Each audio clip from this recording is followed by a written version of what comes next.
Hello friends, ಎಲ್ಲರಿಗೂ ನಮಸ್ಕಾರ.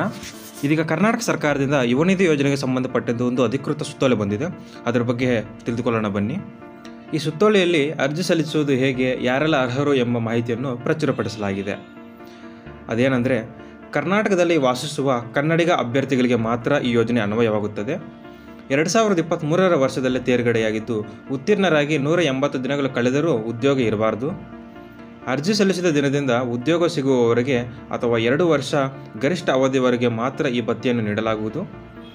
ಈ ಯೋಜನೆಗೆ ನೋಂದಣಿ ಮಾಡಿಕೊಳ್ಳಲು ಸೇವಾ ಸಿಂಧು ಪೋರ್ಟಲ್ ಮೂಲಕವೇ ಅರ್ಜಿ ಸಲ್ಲಿಸಬೇಕು. ನೇರ ಬ್ಯಾಂಕ್ ವರ್ಗಾವಣೆ ಮೂಲಕ ಡೈರೆಕ್ಟಾಗಿ ಬ್ಯಾಂಕ್ ಅಕೌಂಟಿಗೆ ಭತ್ಯೆಯನ್ನು ನೀಡಲಾಗುವುದು.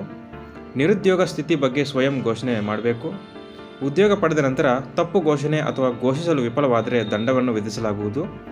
ಅಭ್ಯರ್ಥಿಗಳು ಅರ್ಜಿ ಹಾಕುವ ವೇಳೆ ತಾವು ಉತ್ತೀರ್ಣರಾದ ದಿನದಿಂದ 6 ತಿಂಗಳವರೆಗಿನ ತಮ್ಮ ಬ್ಯಾಂಕ್ ಖಾತೆಯ ಸ್ಟೇಟ್ಮೆಂಟ್ ಪ್ರತಿ ನೀಡಬೇಕು. ಪದವಿ, ಡಿಪ್ಲೊಮಾ ಬಳಿಕ ಉನ್ನತ ಶಿಕ್ಷಣ ಮುಂದುವರಿಸಿದರೆ ಈ ಭತ್ಯೆಗೆ ಅನರ್ಹರಾಗ್ತಾರೆ ಅಂತ ಈ ಸುತ್ತೋಲೆಯಲ್ಲಿ ತಿಳಿಸಲಾಗಿದೆ. ಇನ್ನು ಯಾವುದೇ ಶುಲ್ಕವಿಲ್ಲದೆ ಉಚಿತವಾಗಿ ಏನಾದರೂ ನೀವು ಅರ್ಜಿ ಸಲ್ಲಿಸಬೇಕು ಅಂತ ಏನಾದರೂ ಇದ್ದರೆ ನೀವು ನಿಮ್ಮ ಹತ್ತಿರದ ಕರ್ನಾಟಕ ಒನ್, ಬಾಪೂಜಿ ಸೇವಾ ಕೇಂದ್ರ ಅಥವಾ ಗ್ರಾಮ ಒನ್ನಿಗೆ ಕೇಂದ್ರಗಳಿಗೆ ತೆರಳಿ ನೀವು ಉಚಿತವಾಗಿ ಅರ್ಜಿಗಳನ್ನು ಸಲ್ಲಿಸಬಹುದು.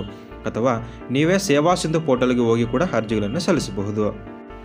ಇನ್ನು ಈ ಯೋಜನೆಯಡಿ ನೋಂದಾಯಿಸಿಕೊಳ್ಳಲು ಏನೇನು ದಾಖಲೆಗಳು ಬೇಕು ಅಂತ ನೋಡೋದಾಡಿದ್ರೆ, ಡಿಗ್ರಿ ಆದವರಿಗೆ SSLC marks card, PUC, degree certificate ಅಥವಾ ಪ್ರೊವಿಷನಲ್ ಡಿಗ್ರಿ ಸರ್ಟಿಫಿಕೇಟ್.